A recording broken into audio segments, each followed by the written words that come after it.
Hi, and welcome back to the Middling Along podcast. I'm your host, Emma Thomas. And today I'm delighted to welcome along Dr Zoe Schaedel. She's a GP and an accredited British Menopause Society specialist and also leads the Brighton and Hove Community NHS Menopause Clinic. She's a member of the BMS Medical Advisory Council, the Primary Care Women's Health Foundation's Education Committee, and NHS England's Menopause Improvement Programme Clinical Reference Group. Gosh, that's quite a mouthful. She's also developed a special interest in sleep, which is why she's come to talk to us today, and sits on the British Sleep Society Education Committee. She's the co-founder of the Good Sleep Clinic and has published articles on menopause in the Lancet and post-reproductive health.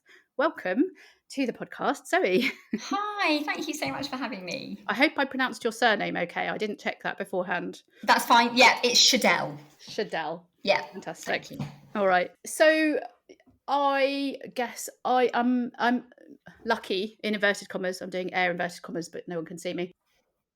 In that I've not sleep hasn't been a kind of a huge issue for me, and I caveat that with saying yet in perimenopause. But it is one of sleep disturbances are one of the most common symptoms for people going through perimenopause, with sort of somewhere between 50 to 60% reporting difficulties either staying asleep or waking up more during the nighttime. So should we kick off by sort of trying to explain to people why that can be such a persistent problem? Sure, sure. So you're right. It is really quite common for sleep to be disturbed in the perimenopause and menopause. And it's definitely about more than half of women report some difficulties. The most common kind of problem is, like you said, waking up in the middle of the night. So difficulty kind of staying asleep. Often people manage to fall asleep okay at the beginning of the night. And Mm. then at some point, 2 or 3 a.m., they're just awake. Sometimes it's obvious why, but sometimes it really isn't. It just feels like it's out of the blue. And this can be quite a sudden change. So even women who've slept really well, always been really good sleepers, when they hit the perimenopause, it can change.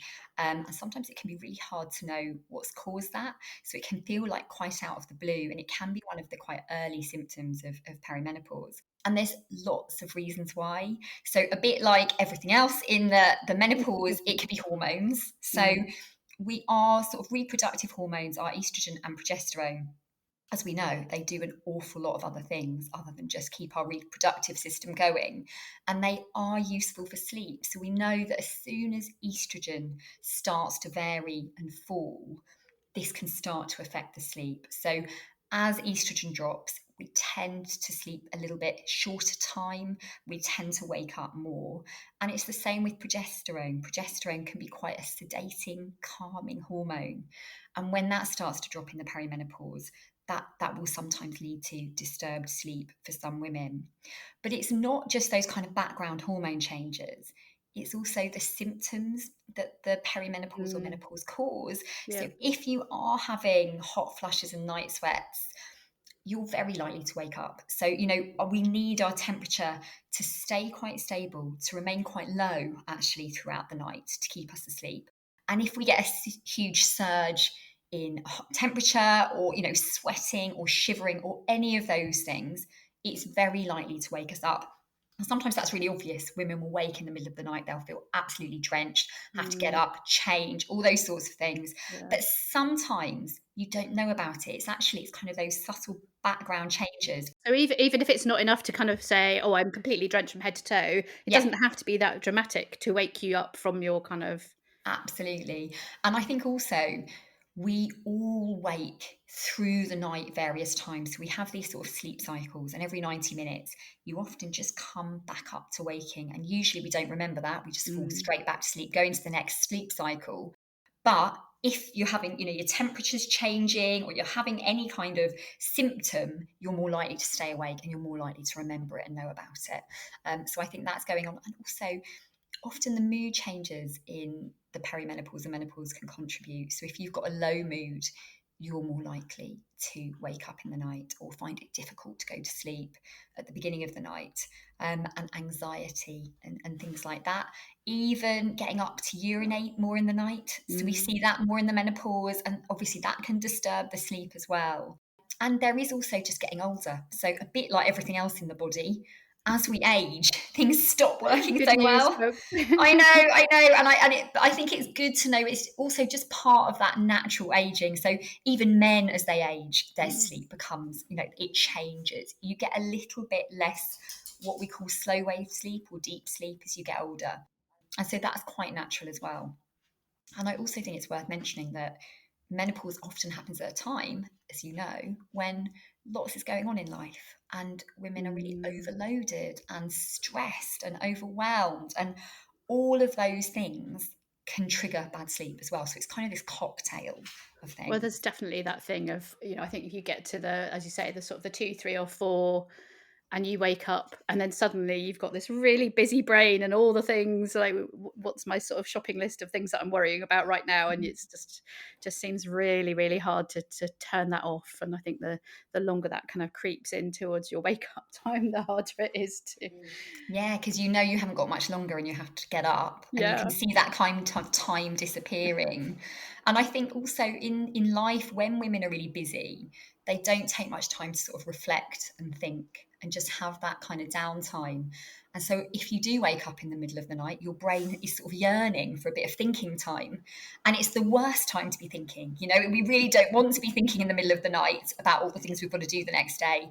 But often there hasn't been that much other space in Yeah, life to do your that. brain's like, right, Yes, great, a clean slate. So I'm yeah, just going to run through the list. Won't take yeah, long, maybe an yeah, hour. exactly. So probably a lot of people have heard of sleep hygiene, but if they haven't come across that term before, can you talk us some of the sort of the strategies, some of the things that we can do to kind of help us sleep better, get to sleep better, and stay asleep? Yeah, sure. So sleep hygiene is it's a term that describes really good common sense habits to help with sleep. But it's not a kind of set term. There's no definition of what sleep hygiene is. It's just a sort of collection of things that make good sense. And most sleep hygiene advice is based on trying to kind of emphasize and strengthen your body's own sleep sort of regulation systems. So actually, although it doesn't feel like it, our body is designed to sleep well, and it's designed to kind of put us to sleep every night and get a reasonable sleep and then wake us up. And there are different mechanisms that go into that. But one of those is our natural body clock, our circadian rhythm. Hmm. And the idea with that is that every kind of 24 hours, we move through this rhythm. And in the morning, we wake and we feel alert, we can get on with the day and do all sorts of activities. And at night, we are prompted by our body clock to wind down and go to sleep and sleep through the night. And there's various things we can do that will really help to emphasize this circadian rhythm. And in particular, it's things to do with light and temperature and routine. So, in terms of light, we know that actually we do have very light lives. So we have lots of artificial light. It wasn't exactly how we were designed. We had a much kind of darker evenings. Before the invention of the electric light bulb, people slept better. So our sleep time has gradually reduced since we've had sort of electric lighting and things like that. So it's just really tapping into, if you can have some time before bed where the lights are dimmer, that you're not in this really bright artificial light, it allows more release of a hormone called melatonin. So we release melatonin in our brains, in the pineal gland. And the darker it is, the more that release is encouraged. And so you really want melatonin. Melatonin is kind of setting the scene for sleep. And naturally, we release it about an hour before we go to bed or we go to sleep. And if we can kind of emphasize that by just dimming the lights a little bit, that can be really helpful. And you can do the kind of opposite. In the morning when you wake, you can try and expose yourself to some natural light, some daylight, to say, this is the time to shut off that melatonin. And this is the kind of cycle that we're in: day, awake, alert, light; nighttime, dark, kind of release that melatonin and get you ready for sleep.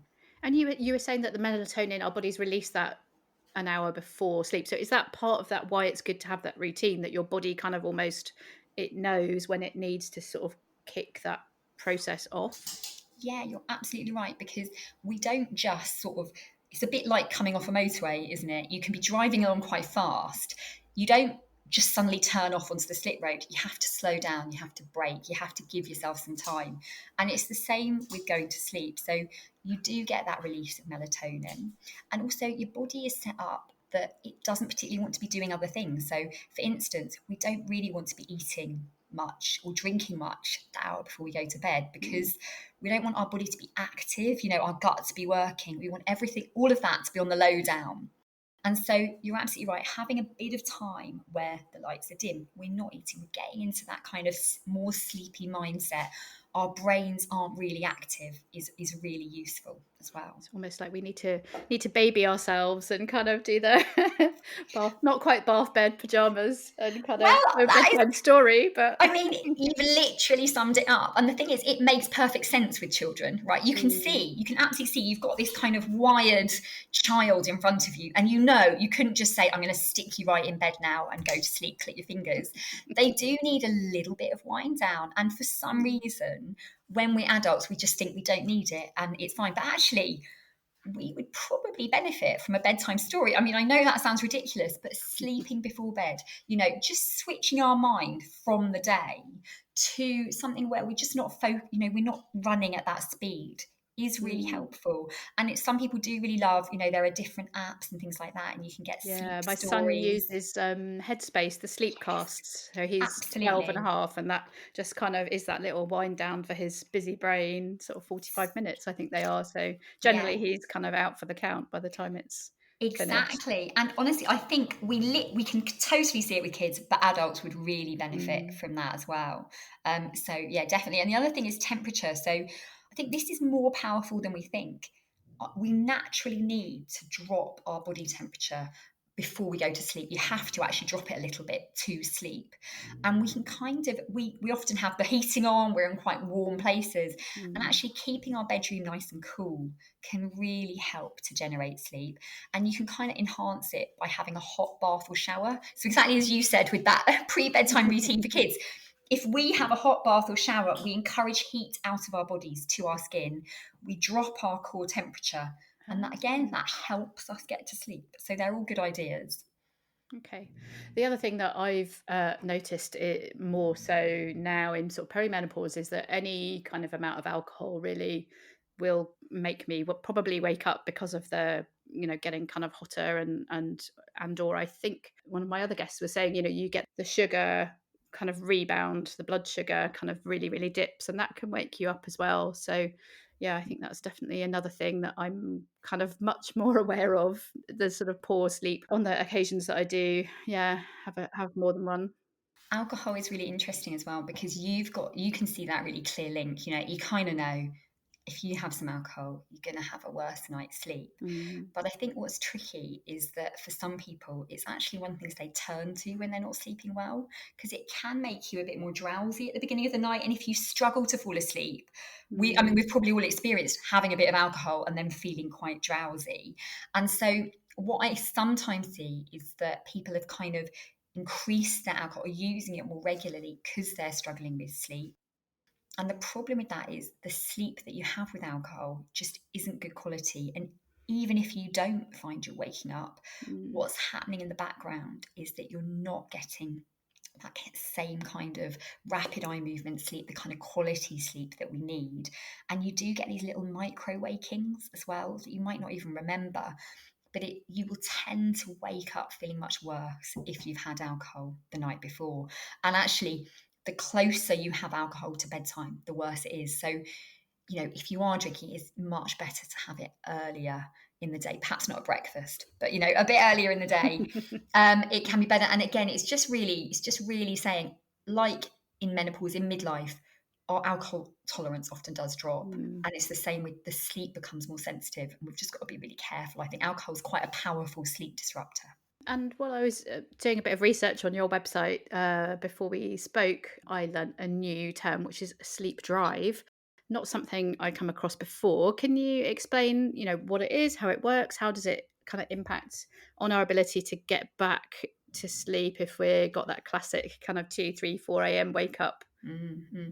So, I said with the sleep hygiene habits, They're all designed around our own mechanisms that are there anyway to help us sleep. And one of them is the body clock, the circadian rhythm.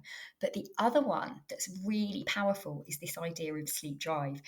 And what happens is, from the moment that you wake up in the morning, your brain produces this substance called adenosine, and it's a chemical. And from waking, it starts to build up, and the levels get higher and higher throughout the day. And as these levels increase, so does what we call your sleep drive, or sleep pressure is another word for it. And it's almost like stretching an elastic band. As that increases throughout the day, you get closer and closer to your bedtime. And this adenosine, when it's at high levels, creates that sense of sleepiness. So it's what will help you fall asleep at the beginning of the night. So you've got the body clock that prepares your body and your mind for sleep. And then you've got the kind of sleep drive, the sleep pressure, the adenosine levels ready to make you feel sleepy and fall asleep. And the more adenosine you have, the easier it is to go to sleep, but also the longer you stay asleep for. So what we find in people that haven't been sleeping well is that quite often they've got quite weak sleep drive. And we really need to enhance this sleep drive, really see what we can do to build it up, to make falling asleep easy, but also keep them asleep for as long as possible. And there are things you can do to try and increase the sleep drive. So you build up more adenosine with exercise and with activity. And people who make sure they do daily exercise, daily activity, do tend to find they sleep a bit better. So that's a really good one. But also just cognitive activity, talking with people, thinking, working, all those things contribute to having a good sleep drive. The other thing that really, really matters is how long you've been asleep for. And often I speak to women, particularly in the perimenopause or menopause, who are just so exhausted that they're getting into bed quite early. You're so tired. Once you get in, you're going to drop off. But if you go to bed too early, you haven't given yourself the chance to really build up these high levels. So sometimes I actually say, look, do you think you could stay up another half an hour or an hour? Just really emphasize that adenosine, give it a chance to build up. Because as soon as you fall asleep, it starts to drain away.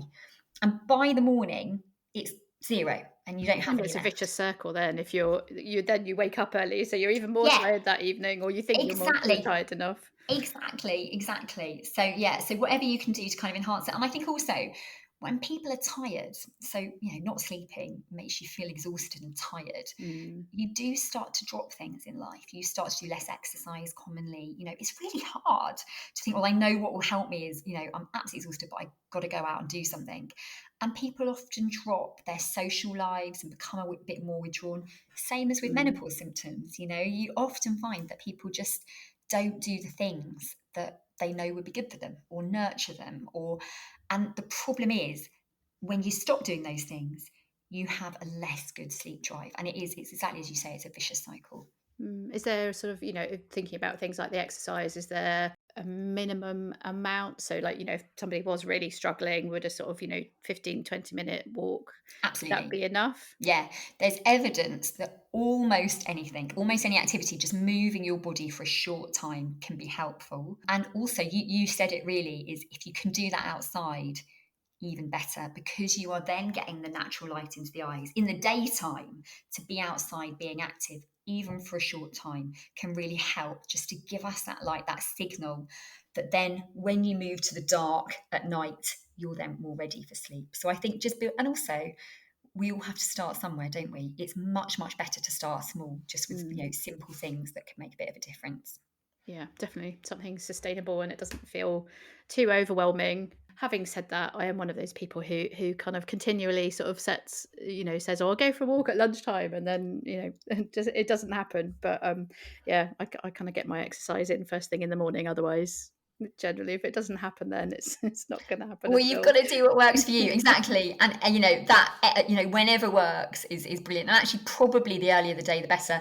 For some people who exercise late night, there is some evidence that late night exercise isn't very good for sleep, actually. So you're doing it the right way around for sure.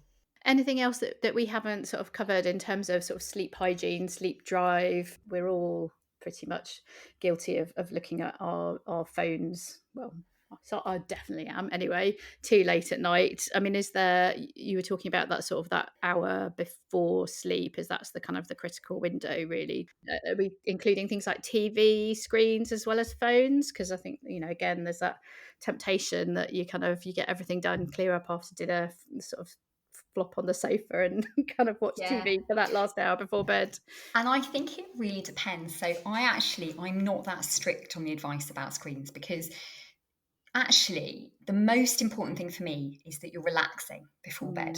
Mm, And okay. I also think we have to be really realistic, right? Like the idea that you have this clear hour of your day before bedtime where you can't do anything but lie there in Sleep or candlelight. daydream. I mean, who has that time? It's really hard. And I certainly don't. And so I think we have to just be really careful. What we want to do is for you to be in a situation at bed where you're feeling fairly relaxed and your mind isn't full of the day. And Mm, whatever works for you, really. So a bit of TV, I watch TV before bed, a bit of TV before bed. If you enjoy it, it's relaxing, it's absolutely fine. I think where screens can become more problematic is that kind of screen activity that really draws you in and gets you a little bit kind of very stimulated, mm. particularly social media, to be honest. So Doom scroll. Don't doom I know, scroll like don't do poor come on, you get so people. stuck into it. And I mean, even Netflix, the whole, do you want to go on to the next episode? And it automatically takes you there. It Mm, just means we're not so in control of our timings in the evening. You can easily sit there for another episode, another episode. But the screen itself, I think we have to be very relaxed. Lots of people find a bit of TV helpful. And I think that's absolutely fine. And again, I don't think it needs to be an hour full of relaxation activities. It's whatever you can kind of fit in that just brings you down from that kind of daytime. You just yeah. need a transition, a little bit of a movement between day and nighttime. And often it can be quite quick. It could be 20 minutes before you switch things off, have a shower, read something, listen to something on an app, and then that's it, but whatever kind of gives you the chance to wind down a bit. Sometimes people find it helpful, depending on how busy your mind is. So often women during this time have got very busy minds. And if they struggle to fall asleep or if they wake up with racing mind, which is really, really common, it can be helpful to do a little bit of a brain dump before. So Mm. at I was some gonna funnily point, enough, I was gonna ask you about that.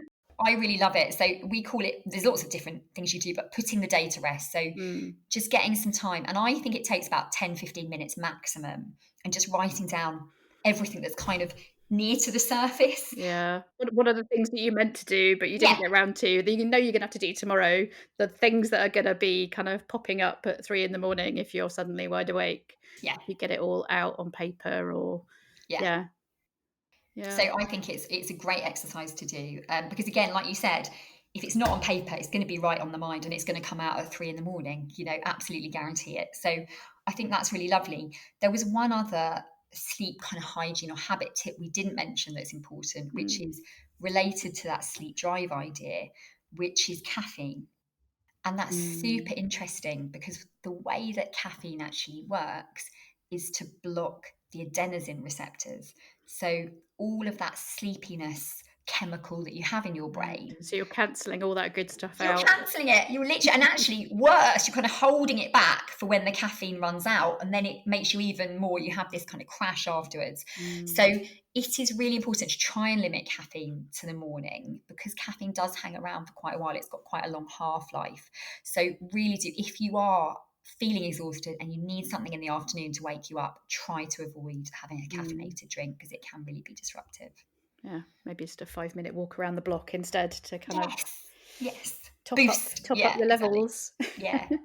Can you explain a little bit about the use of CBT or CBTI for insomnia? I think there have been some interesting articles actually recently about this.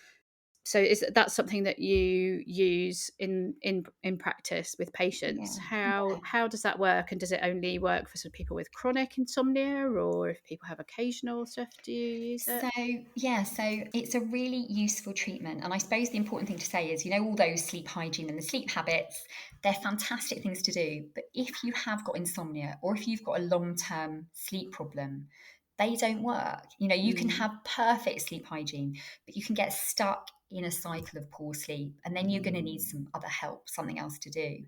And CBTI is cognitive behavioral therapy for insomnia. And I don't think the name is actually that helpful. It kind of, we have CBT for lots of things, for depression, for anxiety, but CBT for insomnia is really different. It's a sort of very structured step-by-step program.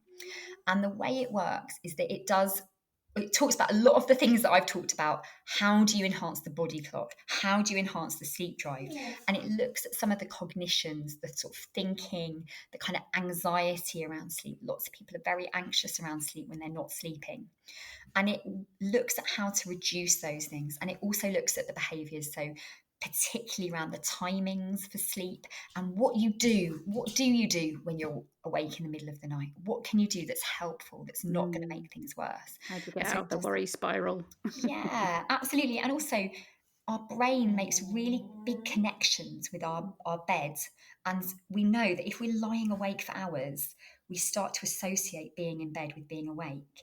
And we need to really reverse that and spend Mm. less time awake in bed and more time asleep in bed. So that's what CBTI works on. And it does it in different ways. So it has lots of different components to it. So you tend to have a bit of understanding how sleep works, a bit of timings change, some help with your thoughts, some exercises like breathing exercises or mindfulness. It's all sorts of things. And you can do it in different ways. You can use a book. There are online programs. You can do it face to face. And in the Good Sleep Clinic, which is the clinic that I founded along with my sister, who's a clinical psychologist, we will often use CBTI to help treat people for their sleep. And I think it's the number one treatment. It's got the evidence base. So the NICE guidelines in the UK and Mhm. also the American guidelines all say this is the thing to try first if you have insomnia. It is more effective than sleeping medication in the short term. And in the long term, it's much, much better than sleeping medication. And I think the only thing is also, I will see women in my menopause clinic with Myla Health who, you can do CBTI, but also you need to help with the symptoms of menopause. So CBTI is effective whether or not you're on HRT. Mm. But if you are waking up with night sweats all throughout the night, it may be that some hormonal treatment will help as well. So we have to look at the whole picture, look at it from all those different angles. Yeah. So you're and actually we haven't really touched on HRT, but obviously some do find that starting HRT can help several of those kind of aspects of poor sleep. Mm. So it's definitely something to consider if people Yeah. are struggling. If people are struggling if they have any symptoms like hot flushes and night sweats, HRT can be very effective. But even if they don't, it can sometimes help. But I think also the opposite is true, is that Mm. you can be on HRT and your symptoms of menopause can get better and your sleep doesn't improve.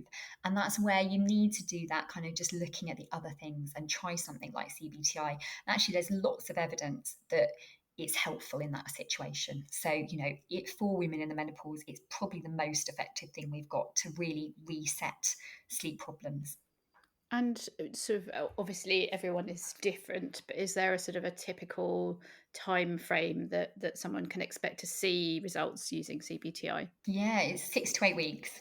So, a course can be 6 weeks, it can be 8 weeks. It's rarely much longer than 8 weeks. And, that can feel like a long time. It can feel like hard work. But when it makes that practical difference and you really feel like your sleep is improving, and also particularly if you're supported through it. And that's, you usually have a weekly session with somebody, and that can make it really, much easier to kind of stay motivated and make the changes that you need to make. Mm. And I've come across an app, I think, called Sleepio. There are Yes. some parts of the NHS where that's available. Is that right? At the moment, it's just Scotland, unfortunately. But there are two excellent digital programs. One of them is Sleepio, which is available for free in Scotland or for people who have had cancer in the last year through the Macmillan charity, Ah, okay. which is really good to know. But the other one is Sleep Station. Hmm. And again, there are pockets of the NHS where Sleep Station is free, but it is one of those postcode things. So you have to ask your GP. But they're both based on CBT for insomnia, and they're Hmm. both really effective. Fantastic. Well, loads and loads of good advice there if you're struggling with sleep. And if you want to find Zoe online, it's goodsleep.clinic, and we'll drop a link in the show notes And also, sorry, at Myla Health. So, and at Myla Health. mylahealth.co.uk. Fantastic. We'll make sure we put both of those links into the show notes. And where can they find you on Instagram, Zoe? It is Zoe Menopause Doctor, doctor at the end. And Myla Health actually we have our own Instagram page. Yeah. Great. Well, we'll make sure we put all of that into the notes at the end so everybody can find you. And thank you so much for your time today. I learned so much. Thank you so much for having me. Lovely to speak to you, Emma. You've been listening to the Middling Along podcast. Do remember to subscribe to be notified when our next episode is live. And why not visit the blog at www.midlingalong.com to sign up to my newsletter as well. I do hope you enjoyed listening today. If you did, I'd be really grateful if you would consider leaving a short review, as that helps people find the podcast and helps get it noticed. Hope you can join us next time. Goodbye for now.